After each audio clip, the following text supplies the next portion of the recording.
Olá, irmãos, muito bom dia. Eu espero que você esteja tendo um ótimo dia, na realidade, tá? E nesse momento eu quero levar você a se preparar para o momento de adoração que nós vamos ter em seguida.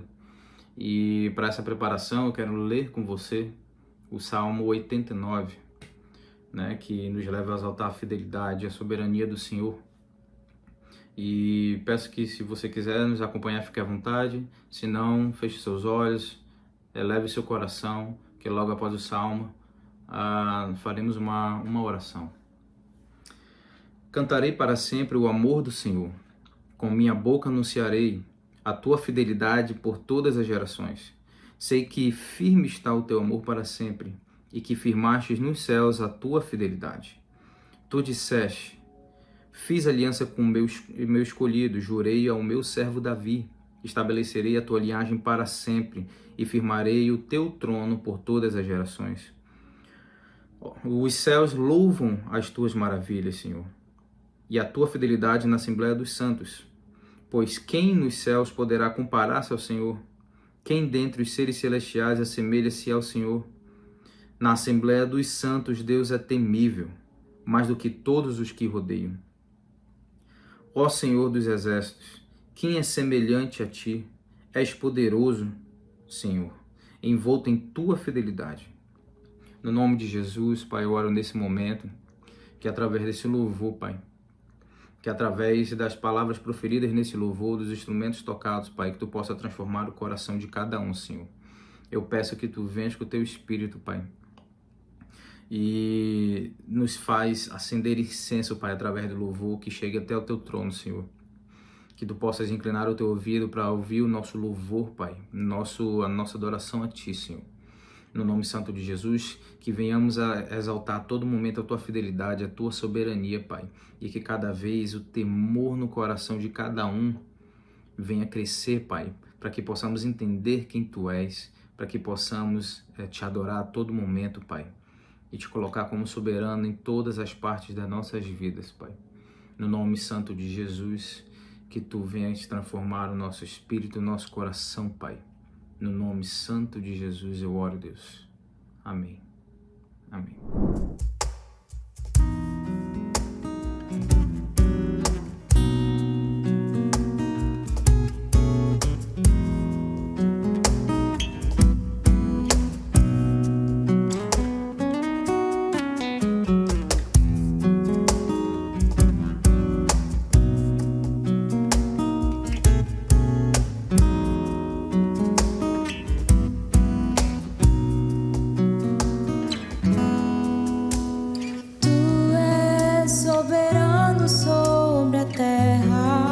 Sobre os céus tu és Senhor absoluto.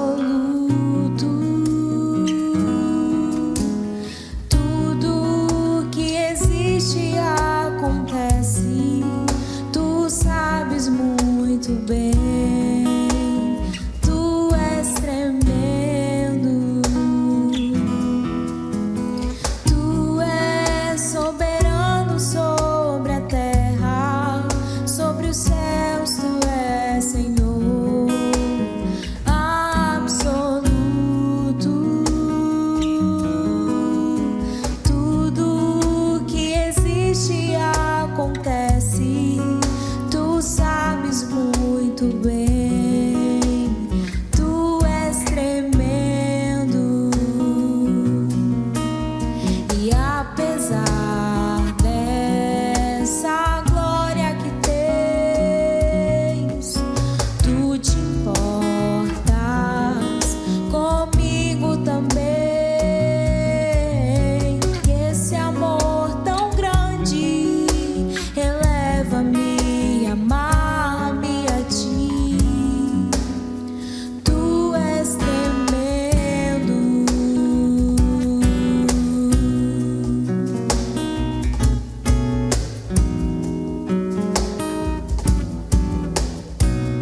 os céus tu és Senhor absoluto. Tudo que existe acontece, tu sabes muito bem. Tu és tremendo e apesar dessa glória que tens, tu te importas comigo também. E esse amor tão grande eleva-me, amar-me a ti. Tu és tremendo e apesar dessa glória que tens, tu te importas comigo também. E esse amor tão grande eleva-me, amar-me a ti. Tu és tremendo.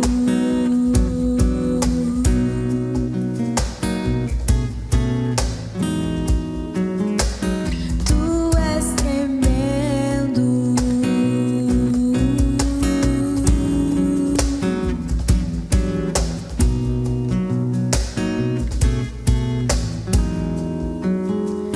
Tu és tremendo.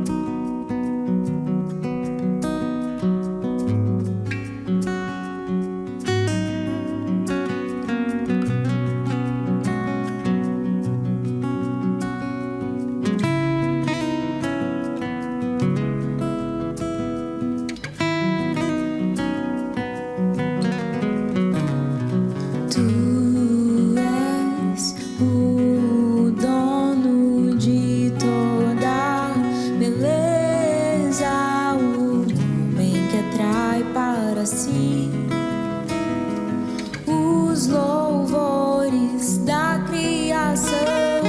Tu és o dono de toda beleza, um homem que atrai para si os louvores da criação.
mais fome, mais sede, uma paixão crescente, que apenas seja saciada por sua presença e mais nada.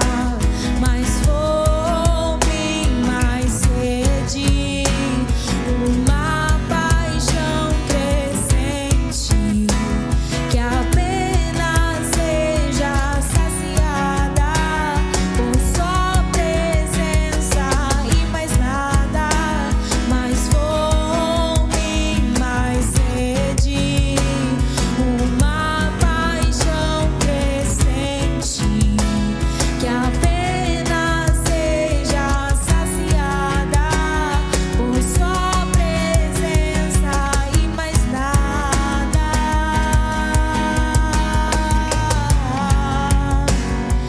E mais nada.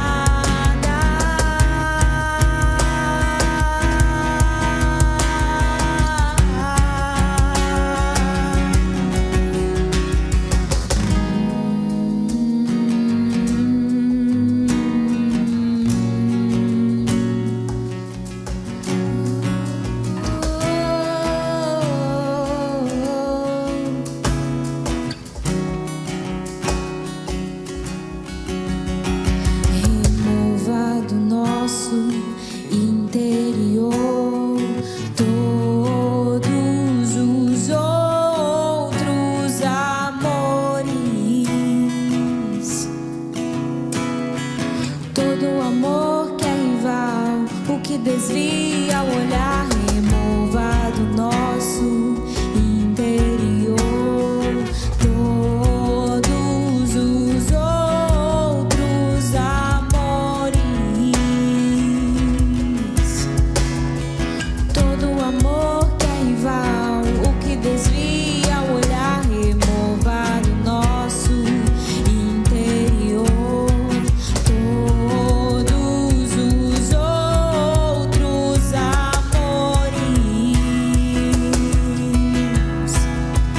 todo amor que é rival, o que desvia o olhar. Remova do nosso interior todos os outros amores, todo amor que é rival, o que desvia o olhar.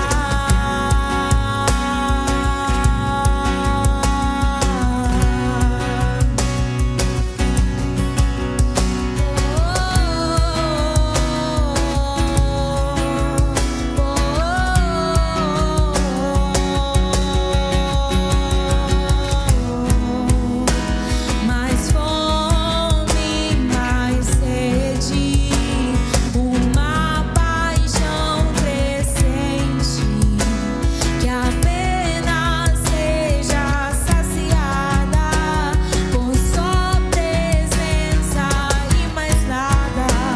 Mais fome, mais sede, uma paixão crescente, que apenas seja saciada por sua presença e mais nada.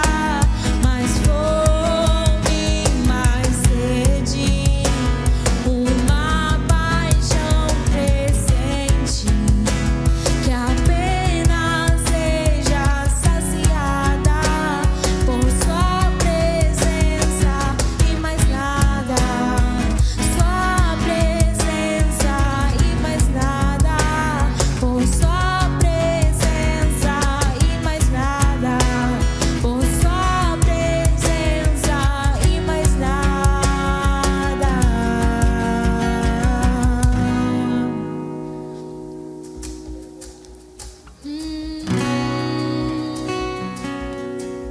E mais nada. E mais nada. E mais nada.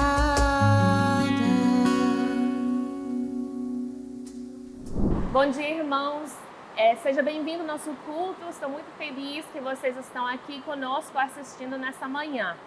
quero passar alguns avisos para vocês. Primeiramente, se você faz parte da nossa comunidade NPC, vocês estão convidados, convocados a participar do nosso discipulado coletivo, acontecendo nas quarta-feiras, às 19h30, no novo prédio. Também, eu queria avisar aqui, se você ainda não fez o curso de novos membros, nós vamos iniciar uma nova turma agora nesse mês de novembro. Então, se você faz parte da comunidade um tempo, nunca fez esse curso, você está novo na comunidade, deseja fazer, você está muito bem-vindo a se inscrever utilizando o número de WhatsApp da igreja. Você pode mandar uma mensagem, passar seu nome e pegar todas as informações, tá bom?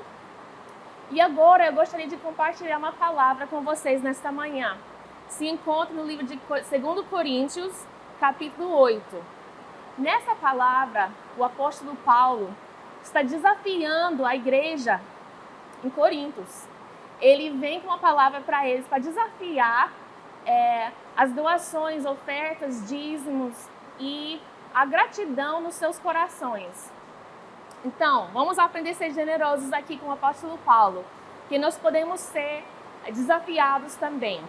Ele fala o seguinte: irmãos, quero que saibais como a graça de Deus foi concedida às igrejas da Macedônia, pois a intensidade da alegria e a extrema pobreza deles transbordaram em riqueza de generosidade, e isso em dura prova de tribulação. Porque posso dar testemunho de que deram de livre vontade na medida dos seus bens, e até mesmo acima disso, pedindo-nos com muita insistência o privilégio de participar da assistência em favor dos santos. E não somente fizeram o que esperávamos, mas primeiramente deram a si mesmos o Senhor e a nos pela vontade de Deus. De modo que pedimos a Tito que, assim como já havia começado, também completaste entre vós essa expressão de bondade. Portanto, assim como tendes transbordado em tudo, em fé, em palavra, em conhecimento, em toda a preocupação e no amor que temos despertado em vós, vede que também transbordeis nessa expressão de bondade. Não digo isso como quem dá ordens, mas para provar a sinceridade de vosso amor, mediante a comparação com a dedicação de outros. Pois conheceis a graça de nosso Senhor Jesus Cristo, que sendo rico, tornou-se pobre por vossa causa, para que fosseis enriquecidos por sua pobreza. E enquanto a isso dou a meu parecer, para que o vosso proveito, visto que no ano passado fostes os primeiros a começar, não só a participar, mas também a desejar fazê-lo. Agora, pois, completai a obra, para que assim como houve disposição no desejar, haja também o cumprir conforme o que possuís. Porque se há disposição, isso é aceitável de acordo com o que alguém possui, e não de acordo com o que não tem. Digo isso não para que haja alívio para outros e sofrimento para vós, mas para que haja igualdade. No tempo presente, a necessidade de outros está sendo supridas pelo que excedeu de vós, para que também aquilo que deles exceder venha a suprir a vossa necessidade, e assim haja igualdade. Como está escrito: ao que muito colheu, nada sobrou, e ao que pouco colheu, nada faltou. Então essa palavra é uma palavra de desafio para nós. Era a palavra de Paulo nessa época para os coríntios, mas essa palavra tem muito a ver com nossas vidas hoje também. Então eu quero desafiar você a ler e reler essa palavra de 2 Coríntios 8, e que você seja desafiado, não somente por apóstolo Paulo, não somente por mim, mas pelo Senhor mesmo. Que nós podemos ser generosos, que nós podemos ser como o povo de Macedônia, que nós podemos ver aquilo que o Senhor está fazendo e ter alegria naquilo. Tanta alegria que isso estende a nosso financeiro, isso estende a nosso tempo que nós podemos doar, participar daquilo que o Senhor está fazendo na nossa geração. Bom dia, irmãos.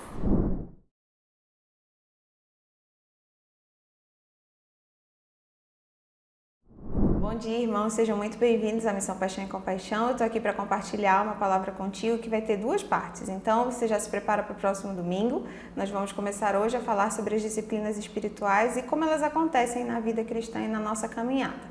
Antes disso, vamos orar. Pai, nós te agradecemos nessa manhã pela tua bondade, pela tua misericórdia que é renovada a cada dia. Nós te pedimos que tu se faça presente em cada um dos lares, hoje e sempre, que tu nos conduza, nos direcione, nos corrija e que haja transformação de vida. Te agradecemos em nome de Jesus. Amém.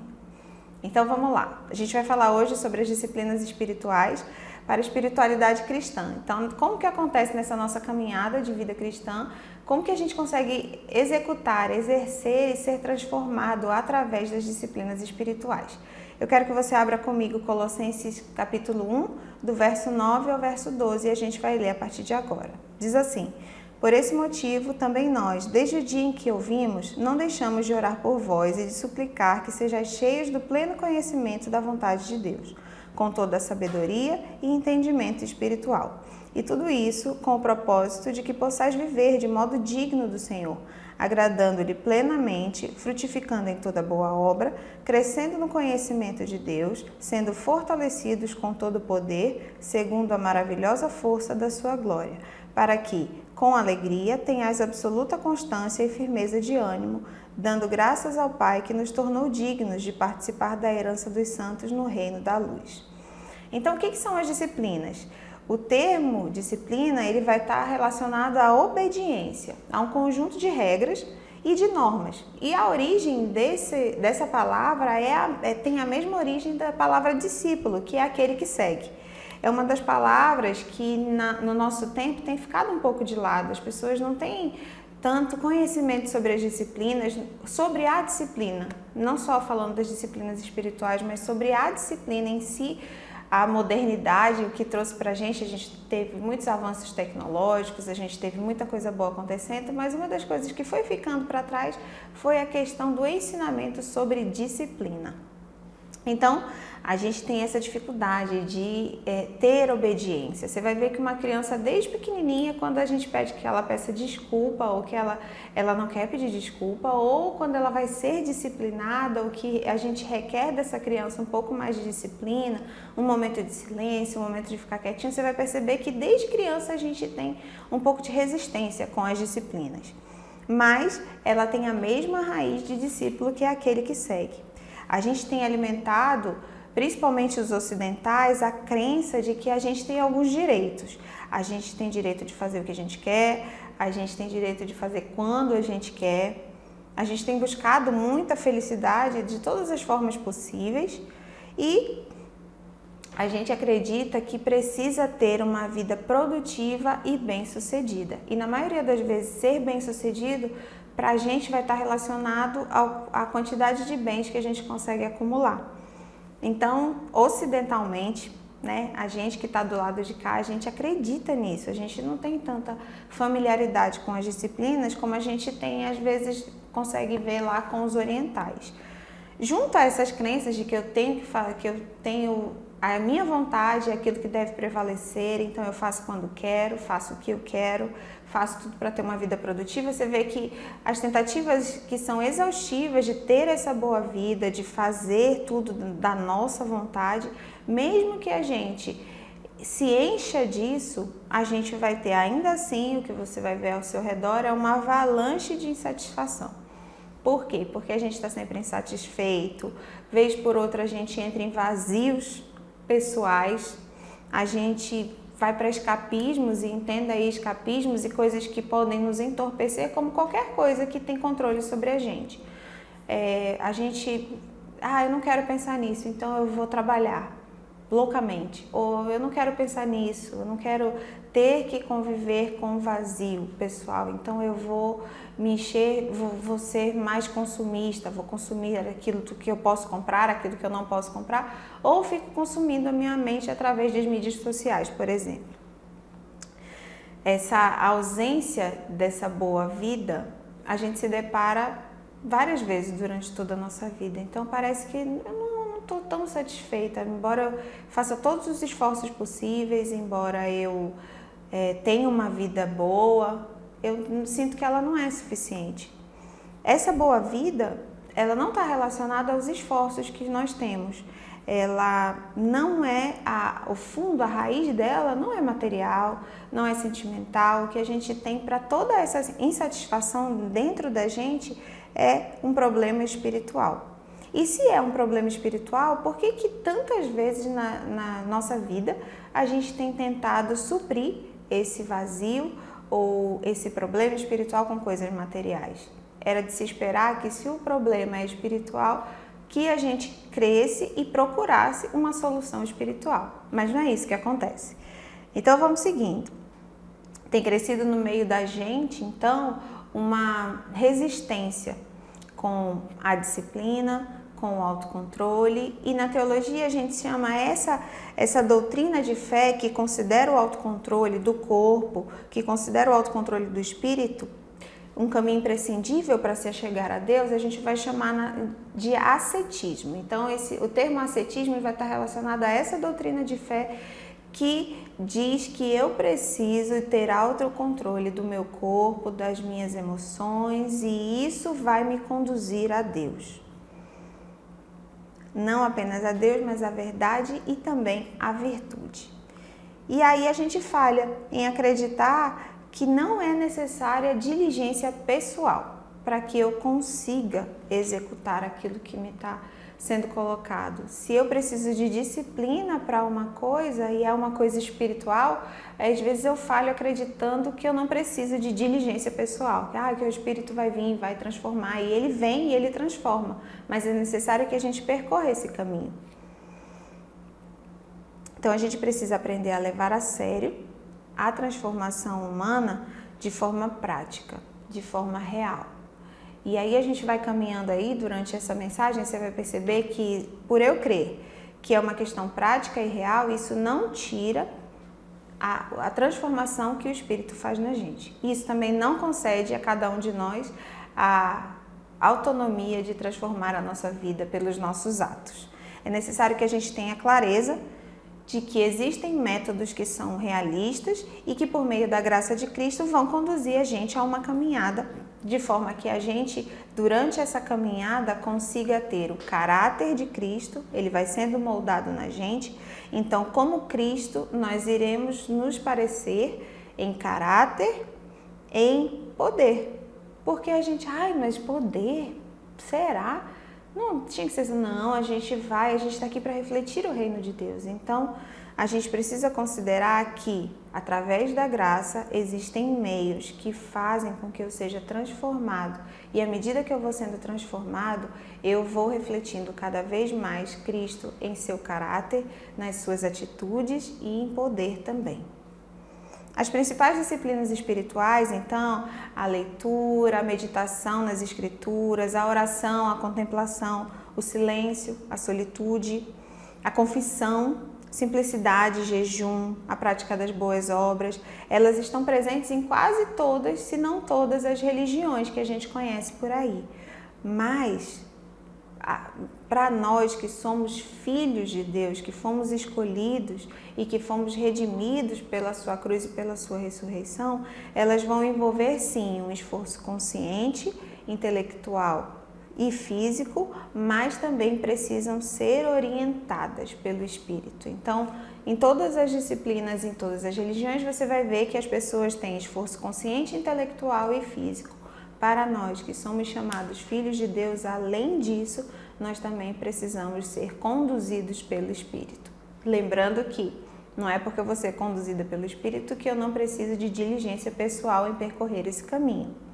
Então, Vamos falar um pouquinho das disciplinas nas Escrituras.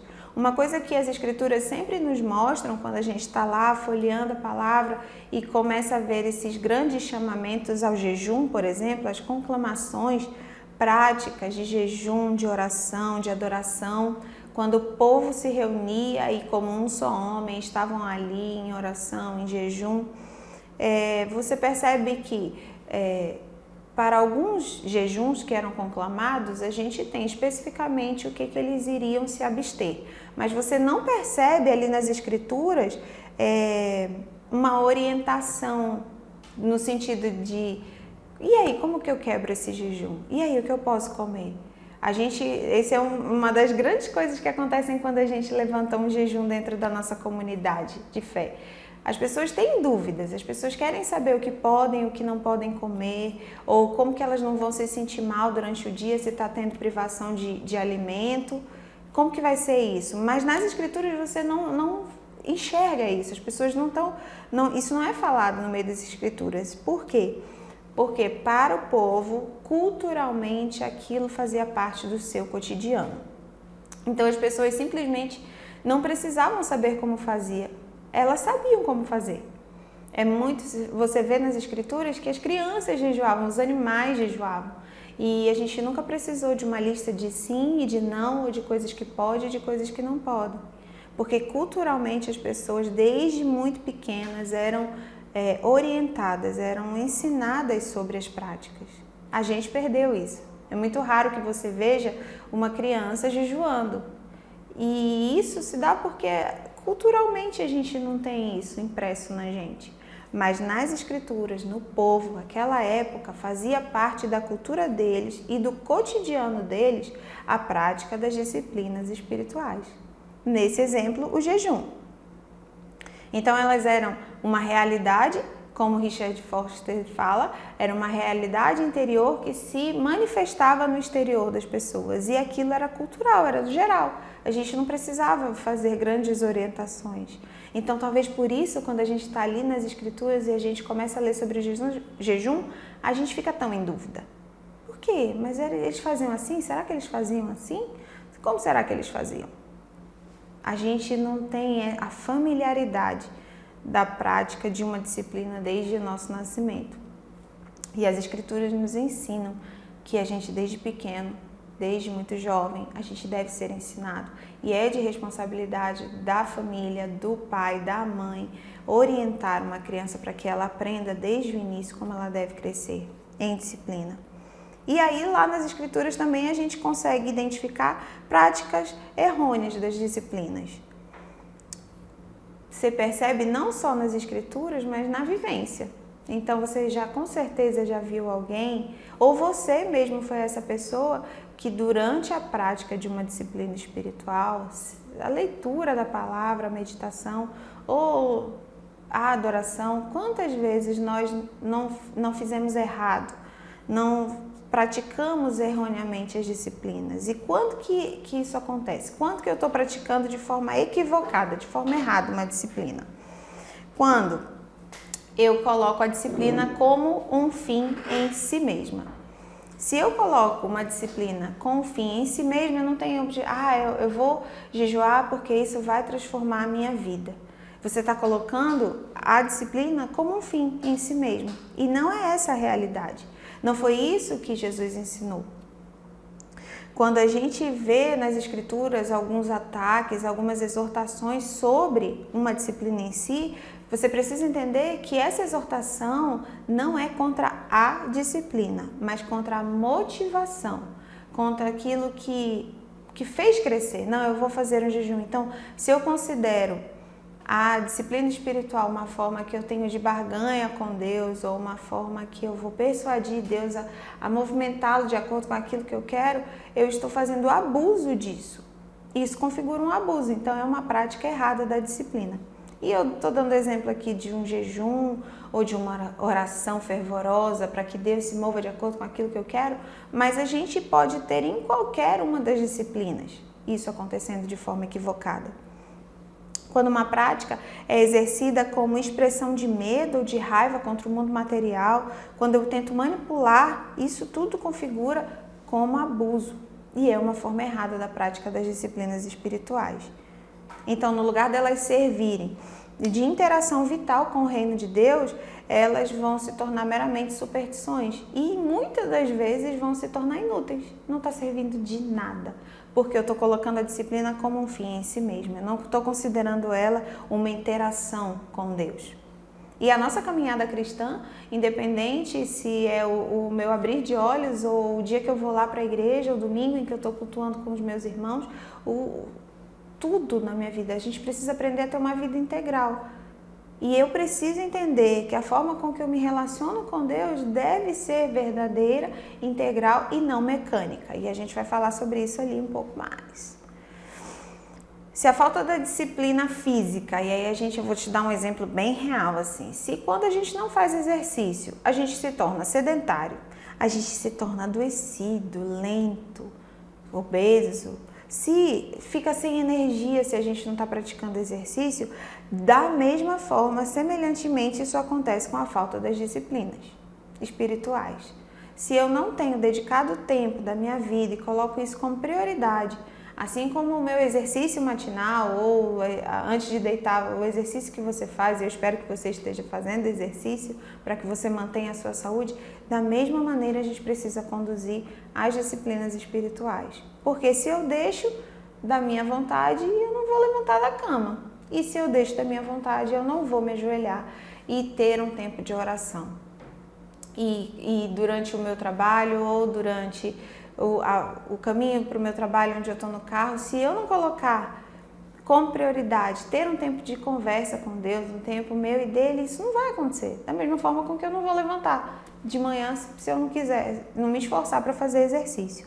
Então a gente tem dois extremos. Aquelas pessoas que estão sedentárias, e entendo sedentário não apenas fisicamente, mas espiritualmente, uma pessoa que não se esforça. E a gente tem do outro lado aquelas pessoas que exercitam-se demais.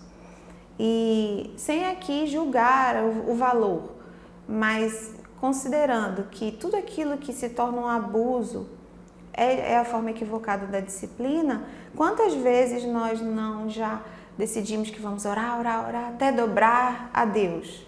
Porque a gente quer dobrar a Deus. A gente pode até não falar aquilo, não quero. Mas é isso que eu quero. Então, se a gente tem excesso de exercício, a gente tem um fim em si mesmo. Aquelas pessoas que são loucamente por exercícios físicos. Então, o fim não é a saúde. O fim é que a pessoa tenha os seus músculos desenvolvidos. Essa é uma prática equivocada. Da mesma forma acontece com as disciplinas espirituais. Se eu torno a disciplina espiritual um fim em si mesma, ela é uma forma equivocada da prática dessa disciplina, seja ela qual for. A gente precisa considerar que todo exercício de disciplina na minha caminhada cristã deve ter um propósito de união saudável com o Senhor. Eu não quero me relacionar com Deus de forma desagradável. O amor não se porta inconvenientemente. A gente vê isso em Coríntios. E eu não posso querer me relacionar com Deus dessa forma.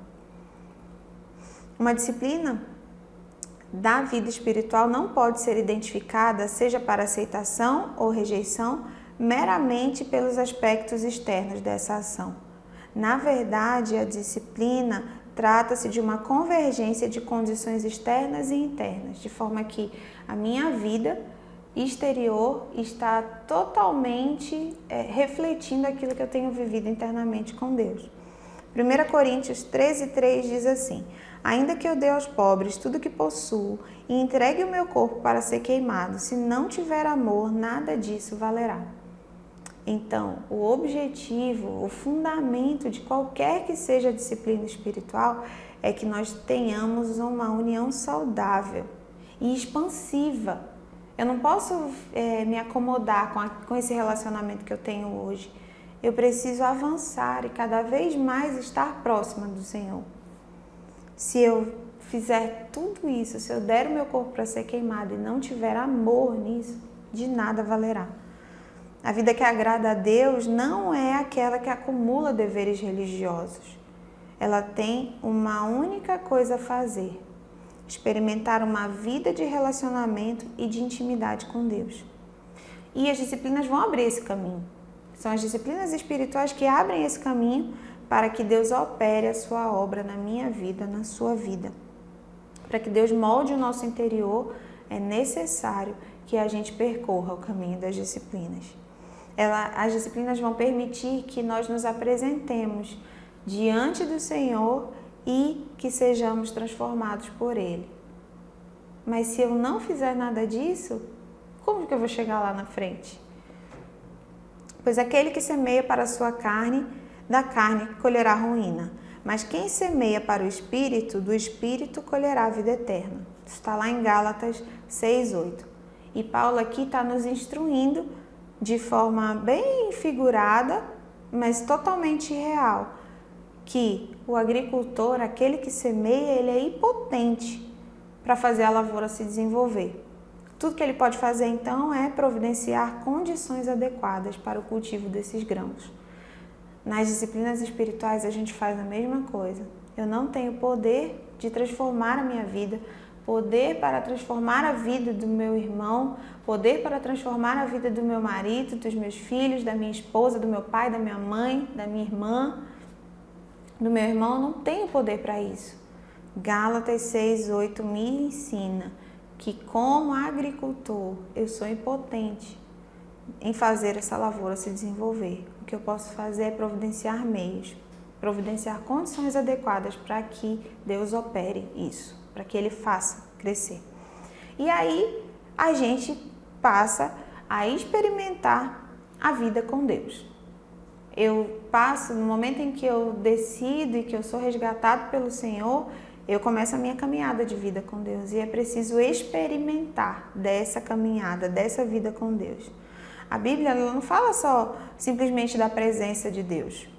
Ela nos mostra uma presença ativa de Deus, de forma profunda, de forma permanente e de forma constante.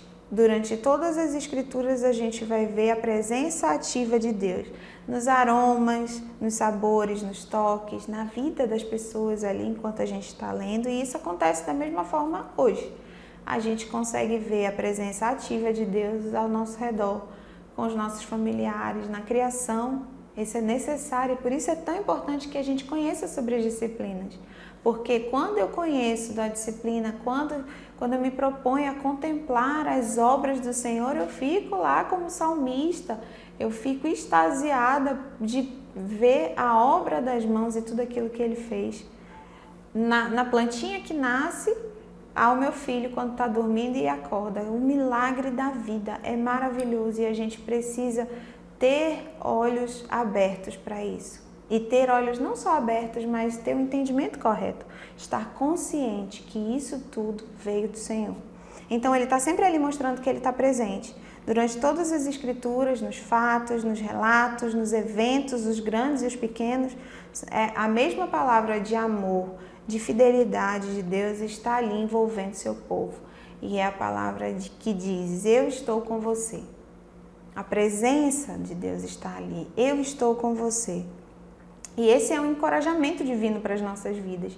Independente daquilo que eu estou vivendo, Ele está conosco. Mas ela não é só, essa frase não deve ser tida só como um encorajamento divino, só como um legal, filhinho, estou batendo aqui na tua costa e segue adiante que eu estou contigo. Mas ela também é um convite, uma convocação, um chamamento para a gente. Eu estou com você e você? Você está comigo? Quantas vezes nós não fomos de forma errada, não nos mostramos. Não, Deus, eu não sei se eu estou contigo, porque está muito difícil para mim, ou agora está muito legal, dá um tempinho aí. Deus quer um relacionamento conosco. Ele não quer transações mecânicas, Ele não quer que esse relacionamento seja mecânico. Ele espera que a noiva esteja intimamente ligada àquilo que Ele está fazendo enquanto ela está sendo preparada. Não tem que ser mecânico. A gente não precisa, hoje é o dia, terça-feira é o dia do jejum. Tudo bem se terça-feira é o dia do seu jejum, mas isso não deve ser mecânico, isso deve ser considerado como um relacionamento. Uma caminhada de relacionamento onde eu experimento a vida com Deus. porque desde a criação até hoje, Ele não cessa de dizer que está conosco. Se a gente precisa de um relacionamento integral, a gente precisa também estar com o Senhor. E de que forma nós estaremos com o Senhor? Diligentemente nas disciplinas espirituais, em cada uma delas, naquelas que forem necessárias naquele momento e as que eu sinto que não são, mas que eu preciso. Deus quer ter esse relacionamento com a gente. Ele nos ensinou através da morte do seu filho, que não é mecânico, mas muito pessoal. Eu tenho 2 meninos. Se eu tivesse que entregar um deles ou os 2, para mim seria muito difícil. Mas Deus entregou o seu filho e Jesus veio a essa terra, morreu naquela cruz, por amor a cada um de nós que somos chamados herdeiros e co-herdeiros. Ele mostrou. A voz de Deus nos chama todos os dias a entregar as nossas posses mais preciosas. E nessa entrega, e posse não apenas de coisas materiais, mas é tudo aquilo que você considera como seu, isso é meu, minha. Esse entendimento do que é meu é mudado totalmente e de forma constante. Eu aprendo que aquilo que é meu não é meu. Deus nos convida a entregar as nossas posses, entregar e descansar nele. Ele sempre está presente conosco, no nosso cotidiano, trabalhando em transformar as pessoas que estão dando continuidade ao trabalho do reino. Se a gente está aqui para refletir Jesus em caráter, em conduta, em poder, é natural que a gente tenha algum tipo de renúncia em diferentes momentos da nossa vida. E experimentar a vida com Deus é aprender a renunciar também. A minha vontade, o meu querer. Eu não tenho vontade hoje de fazer determinada disciplina, mas eu vou me esforçar em fazer isso. Deus pôs a eternidade em nossos corações. A gente canta muito sobre isso. Está lá em Eclesiastes 3:11. E a gente não vai encontrar descanso por conta dessa eternidade que foi plantada no nosso coração. A gente não encontra descanso até que a gente encontre nosso descanso em Deus. E esse descanso em Deus não é que eu vou ficar paradinho lá, não é repouso. Não é a ausência de esforço, mas é a ausência do esforço próprio de transformar. Eu preciso transformar a minha vida. A minha vida precisa de uma guinada, então eu vou fazer tal disciplina.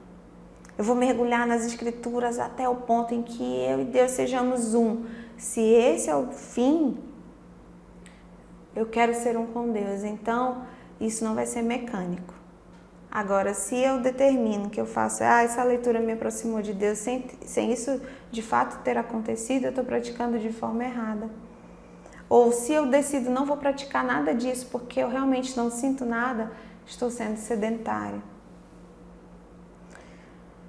2 Pedro 1,3 diz o seguinte: seu divino poder nos concedeu tudo de que nós necessitamos para a vida, para a piedade, por intermédio do pleno conhecimento daquele que nos convocou para a sua própria glória e virtude. Então, como que a gente vai entrar nessa abundância? Se seu divino poder nos concedeu tudo que necessitamos para a vida e para a piedade, como então eu consigo entrar nessa abundância de vida? O ensinamento de Jesus lá para os seus discípulos também serve para cada um de nós. Não se turbe o vosso coração, crede em Deus, crede também em mim.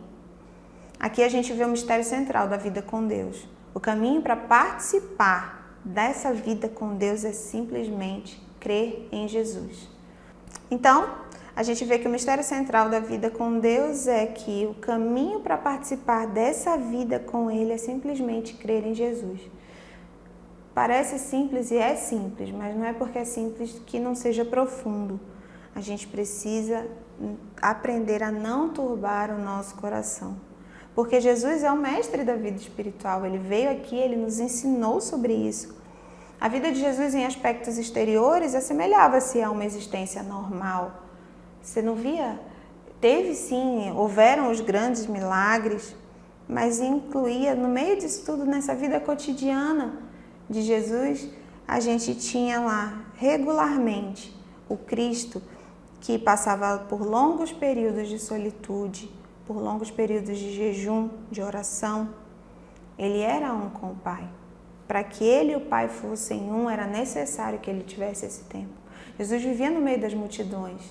Era necessário que ele praticasse com diligência pessoal o momento de solitude, de jejum, de oração. A atitude voluntária de castidade, a moderação, uma vida moderada. A renúncia do conforto do seu lar. Embora Jesus praticasse tudo isso, a gente vai ver, eu penso num Cristo de bom humor. Ele tinha bom humor. Eu exercito muito a visão de enxergar um Cristo que sorri, que sabe aquilo que eu estou passando e que se diverte. Não se diverte com a nossa tragédia, mas é um Cristo que está feliz. Ele verá o fruto do seu penoso trabalho e se alegrará. Se você não tem visto esse Cristo que sorri, que é bem-humorado, eu te convido a exercitar isso também. Cristo nos mostrou que a força espiritual ela não está manifestada em grandes práticas de disciplinas espirituais, mas nessa necessidade de praticar, por menor que seja, naquele momento do dia, como suficiente para manter a vida espiritual plena. Considerar a disciplina espiritual, o tempo que eu tenho com Deus, a forma com que eu me relaciono com Ele precisa ser considerada e não a prática por si só. Quando olhamos para Ele e a sua maneira de viver, a gente percebe que as disciplinas não possuíam em si um valor, só a disciplina. Ela não era o alvo, não era a substância da vida espiritual de Jesus, mas elas eram um meio efetivo dele adentrar no pleno amor ativo de Deus. Esse relacionamento de eu e o Pai somos um. Esse pleno amor ativo de Deus, Jesus chegava nele através das disciplinas, mas as disciplinas não eram o motivo principal, não eram o alvo em si, não era a substância da sua vida espiritual.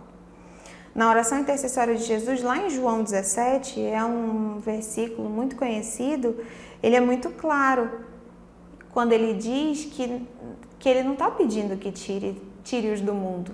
Não peço que os tire do mundo.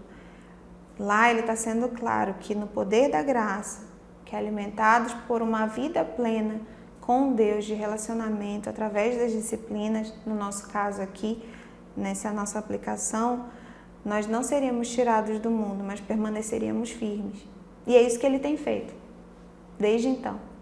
Fortalecer cada um de seus filhos que se dispõem a adentrar nessa vida plena. Para nós cristãos, as disciplinas vão requerer então isso, não apenas o meu intelecto, mas elas vão se fundamentar nesse convite de Deus Pai, em que a gente é alicerçado em amor e em graça, meditando no Filho que perdoou os nossos pecados, a gente vai ser conduzido e seremos iluminados pelo Espírito Santo. Não é uma tarefa com base em capacidade humana, mas é um encontro com o divino. E esse relacionamento com o divino, esse encontro com o divino vai transformando a nossa vida. É uma experiência espiritual. Afeta a nossa consciência, os nossos sentimentos, o sentido do nosso corpo e vai transformando o nosso caráter à imagem de Cristo. Pois se cremos em Cristo, devemos também crer que Ele sabia como se vivia essa vida. Como eu te falei, eu exercito a minha mente a ver esse Cristo compassivo, esse Cristo que olhava a dificuldade dos outros. E eu exercito a minha mente a enxergar esse Cristo que tinha prazer na vida. E Ele sabia como vivia a vida, Ele tinha seus discípulos e Ele não se alegrava. E aí a gente precisa considerar que se eu creio em Cristo e esse é o caminho para que eu me achegue ao Senhor, crede em Deus, crede também em mim, em Jesus. Se eu creio que Ele é o caminho, eu preciso crer também que a vida, que Ele sabe como se vivia uma boa vida. Então, se Ele praticava as disciplinas espirituais, quanto mais a gente, certamente, ela é muito mais necessária a cada um de nós aqui hoje. Porque a gente ainda precisa ser ensinado, a gente ainda precisa de diligência, a gente ainda precisa de disciplina nas disciplinas. Jesus parece que já estava ensinado, não estou aqui dizendo isso, mas era tão acontecia de forma tão orgânica que parece que é difícil pra gente. Porque a gente não está acostumado com isso, né? Lembra lá no início? A gente está acostumado a fazer o que a gente quer, na hora que a gente quer, viver uma boa vida e a minha vontade é o que interessa. É necessário, em nossos dias, remover as disciplinas daquela categoria de curiosidade histórica. A gente tem muita curiosidade histórica, né? A comunidade cristã se apegou por muito tempo nas festas, por exemplo, e nas cores, e nos números, e em tudo isso.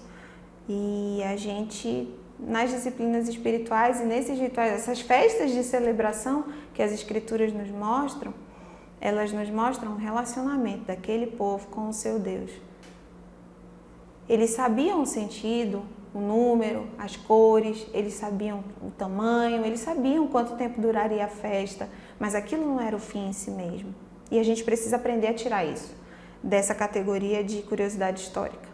A gente precisa tirar as disciplinas espirituais de meros processos e a gente precisa colocar essa nova vida em Cristo, a santidade, a devoção. A gente precisa colocar ela em prática. Ela precisa sair das quatro paredes da igreja e ela precisa ir por aí, nas ruas, no nosso trabalho, onde a gente está inserido.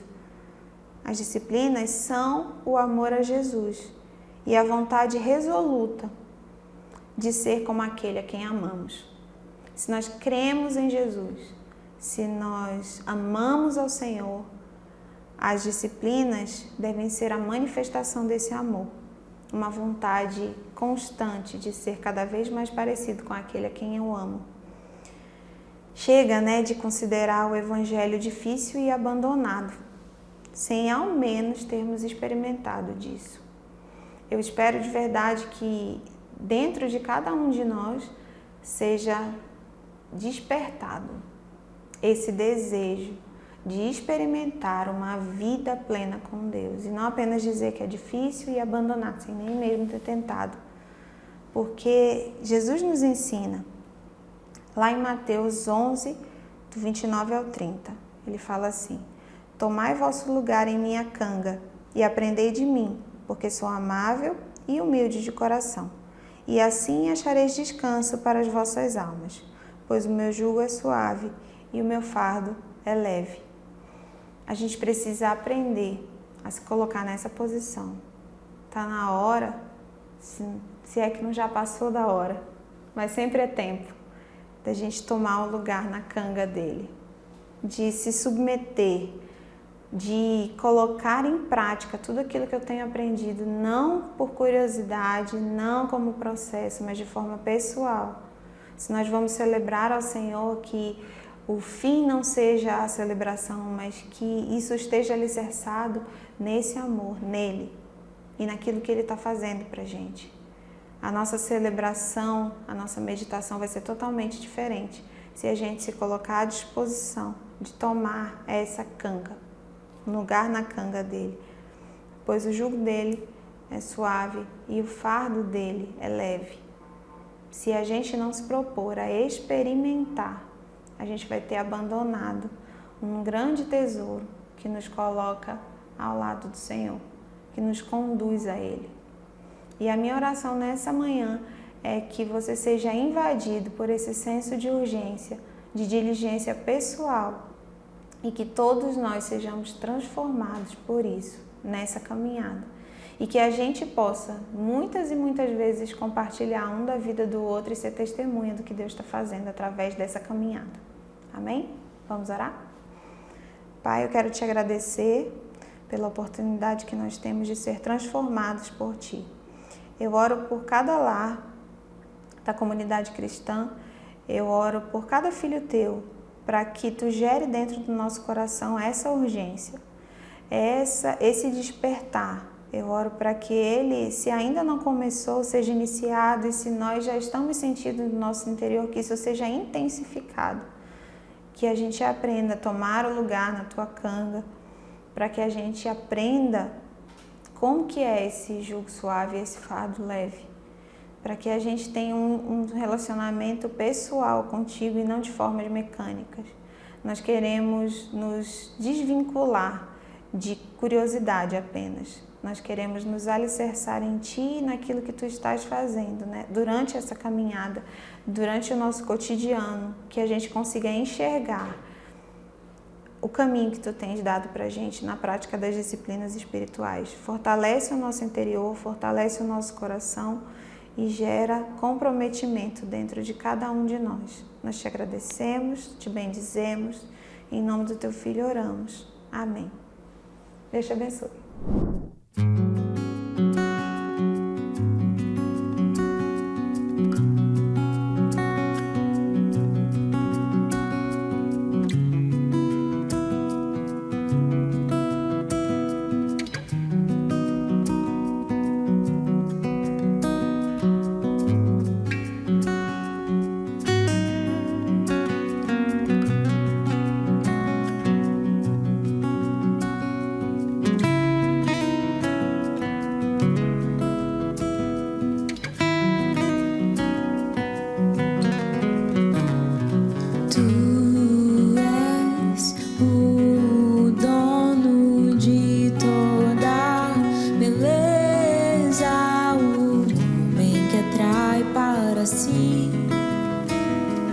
Os louvores da criação, Tu és o dono de toda beleza, o homem que atrai para si. Os louvores da criação.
E a